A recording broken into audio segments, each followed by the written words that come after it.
इतिहास जिस पर धूल पड़ी है उसको जरा हटाता हूँ। जिन महायोद्धाओं को नमन है करती दुनिया, उन कर्ण अर्जुन से मिलवाता हूँ। एक तरफ इंद्रपुत्र पार्थ था जिस पर गर्व करता पूरा कुरुवंश था, वहीं कर्ण मस्तक पर तेज लिए सूरज का अंश था। विडंबना थी बहुत भारी, नियति ने खेल ऐसा कुछ रचाया था। एक माँ की 2 संतानों को ना जाने शत्रु क्यों बनाया था। द्रोणों के 2 शिष्य बनने वाले आर्यवर्त की शान थे। दोनों ही बड़े वीर थे, दोनों ही शक्तिमान थे।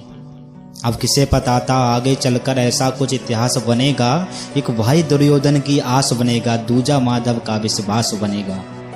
पर नियति के चक्कर में फंस जाएंगे दोनों, क्योंकि एक धर्म रक्षक और दूजा अधर्मी के श्वास बनेगा। विकट बड़ा प्रसन्न बड़ा ब्रह्मास्त्र मिला अर्जुन को द्रोण से। सभी जानते थे पार्थ ही इसका पात्र है और खड़े रहे मौन से। पर श्रेष्ठ बनने की होड़ थी तो कर्ण ने ये ना सहा, मुझे भी ब्रह्मास्त्र दो, ये गुरु द्रोण से कहा। अरे ब्रह्मास्त्र सा विध्वंसक अस्त्र नहीं मिलता बंदर बांट में। मन स्थिर और शांत चाहिए, नहीं प्राप्त कर सकते लाग डांट में। अरे बाकी सब भी थे वीर वहां, ब्रह्मास्त्र का उन्हें ना ज्ञान मिला।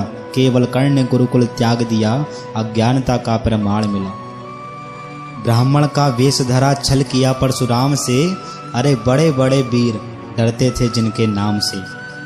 ब्राह्मण था वही जिसे वेदों का ज्ञान था, सिर्फ यही जानकर भगवान ने दिया ब्रह्मास्त्र का ज्ञान था। धरती अंबर पाताल उस दिन थे कांप गए, जब कर्ण के गुरु द्रोण को भगवान थे भाप गए। पर्वत सभी धरा के और समुद्र भी डोले थे, जब परशुराम कर्ण पर क्रुद्ध हो बोले थे। तुम सा क्षत्रिय ना कोई हो पाएगा, पर झूठ के साथ कभी ब्रह्मास्त्र ना रह पाएगा।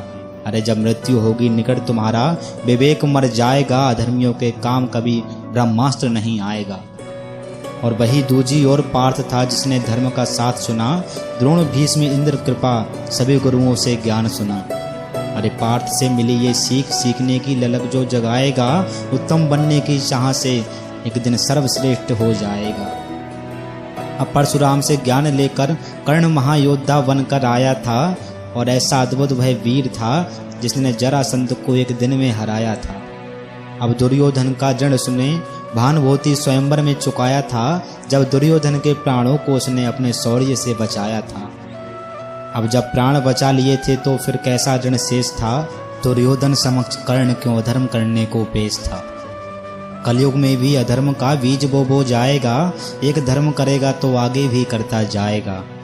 अरे फिर से धर्म युद्ध होगा, शीश उसका गिर जाएगा। अधर्म के साथ जो भी होगा उसका सामर्थ्य मिट जाएगा। धर्म की पताका लेकर श्वेत वाहन को आएगा, फिर से माधव साथ होंगे और सभ्य साची अधर्म का काल बन जाएगा।